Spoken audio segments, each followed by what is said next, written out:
Salve Salento, and welcome to my Italian kitchen. Today I would like to make homemade cannolis and with our own homemade shells. But once you make these shells, you can have them on hand and then just make the filling in a few minutes and then bring them to any kind of a party or event that you're going to, and you're going to be the absolute star. How we begin is I'm going to take the shortening that we have here, and you just cut in the shortening like this until it turns into coarse crumbs. So this is a really, really important step, and you really need to use a pastry cutter like this to fold into the flour, because this is where the bubbles for the holes in the cannoli come from. And if you don't do it enough and you leave a lot of big bits of shortening in there, then when they get fried, they will, the bubbles will be really, really big, and then your cannoli will fall apart. So this is done. And now I'm going to fold in the sugar and the cinnamon. And they say to use a 1/4 teaspoon of cinnamon. I like to put a little bit extra. So I'm just mixing that in there quick, just up the sides. Okay, so now I'm going to add in the marsala wine. And I'm gonna mix it just a little bit. And that egg there. And mix it together. So I added that little extra bit. I still need more. So it is extremely dry here. And be a little generous with it. The dough is starting to come together. So you see, that's how you know that enough moisture is in there. So I'm gonna roll it out onto the table.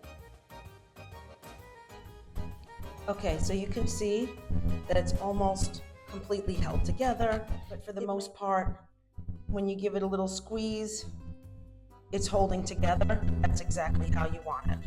So just knead this for another minute.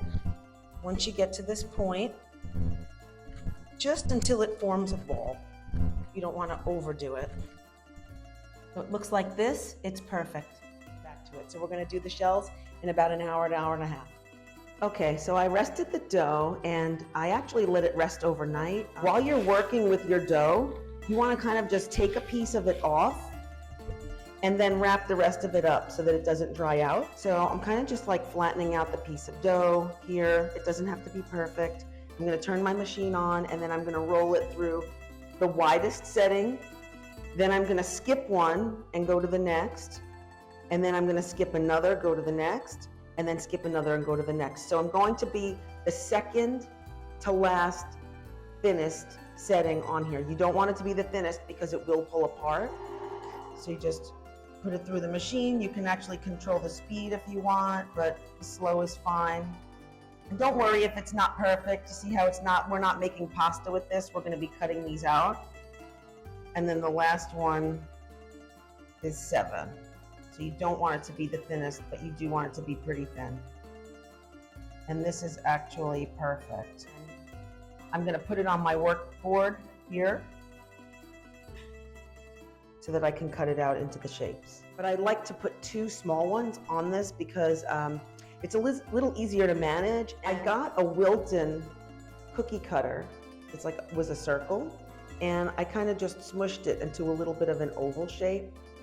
And what I'm gonna do is, I'll show you how I cut these out. So I take the cookie cutter and I just cut out little ovals like this. What I do is I'm just gonna peel away the extra dough that I have here. And I'm gonna just wrap it up. You can just wrap it into a little bowl. Put it over with your dough and kind of put the form down. Wrap the dough around this way. Take a little tiny drop of egg white. So you take an egg white and you just mix it with the fork a little bit to get it so it's a little bit foamy.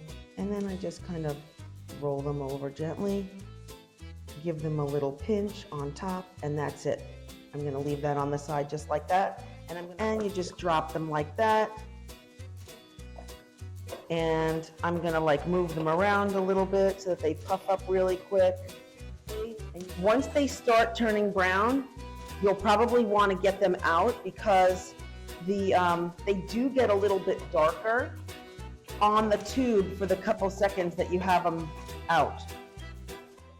So I'm gonna just drain those there for a second. Tubes in sideways so that the oil kind of drains down.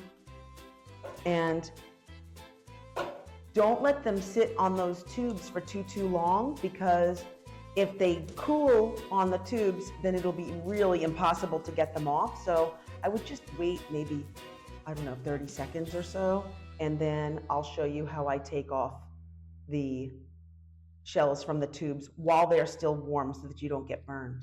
I take 2 paper towels folded in half, and I'll hold the tube with one hand and then just slide the shell off with the other.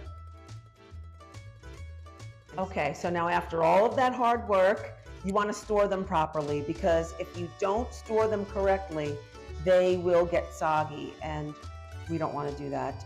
You don't want to have a soggy cannoli shell, right? So what you'll do is you'll get tins, we line them with paper towels, and then when you're finished filling the tin up with all of your shells, you put the paper towel on top, let that paper towel touch the shells. It'll actually help draw out some of the oil.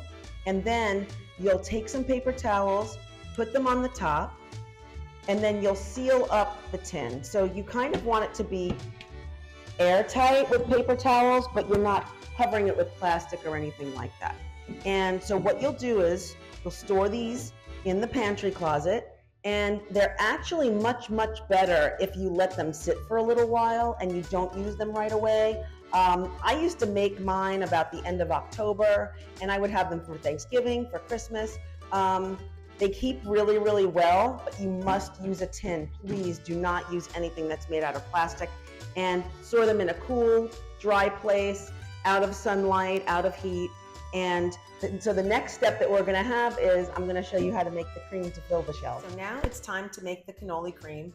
And if you can't find a dry ricotta cheese in your local like Italian market or something like that, you can always buy either fresh ricotta like we have today that I got from Arcudi, or you can buy cheese in the supermarket and you have to drain it. So the best way to do that, just take a little bit of cheesecloth in one of those metal mesh strainers, put the cheesecloth in, put the cheese in, fold it over, put something heavy on top, leave it there for a day or so in the refrigerator to get all of the moisture out, and then you can use that cheese and it'll be no problem. So the ingredients that you're going to add are going to depend on, 1, how much cheese you want to make, and 2, the sweetness of the cheese already. So I have, I've been doing a lot with this cheese, practicing with the fresh cheese from Arcudi, and I'm going to use 2 packets of the powdered sugar like they have here in Italy. It's 125 grams, which would be 1 cup. So I have a kilogram of cheese that's drained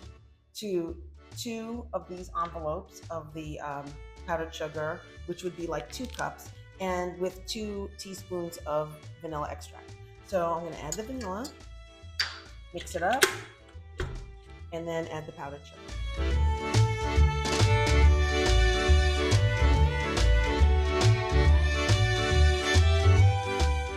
Really important. I only mix this for about a minute. I put it on high just a little bit just to incorporate the sugar and the vanilla, and it's really important that you see the consistency of this cream. So if you can see, it's light, a little bit fluffy, but not overbeaten, because you don't want to beat the cheese. You just want to mix everything in, and you just want it to be nice and smooth. So what we'll do is we'll put this in the refrigerator to set up for a little bit. It can be done the day before.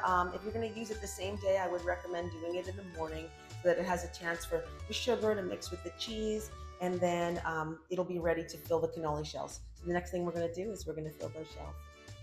Okay, so now we're going to fill the cannolis, and a very easy way to do it without getting them messy or your hands messy is get a little plastic pastry bag, and what I do is I just fill from one side, fill from the other, and you can actually leave them plain, or you can add things to your cream, or you can just add things to the end. So what I have here is, I'll show you, is a delicious candied lemon that a friend of mine made. And we just dip the ends in that. You can actually do chocolate chips, you can do pistachios. Here in Italy, they do put the candied fruit inside of it. But sometimes some people don't like that, so I like to add it to the end, or ask them while I'm making them. I'll bring a bag like this to a party, the shells separately to the party, and then I'll fill them right there. So people say, oh, I want to try that, or I want to try that. And we kind of just make it a fun thing to do. We can make them and everybody's eating them as I'm making them, and then poof, that they're gone. But I'm going to give you a nice close up to show you what these look like.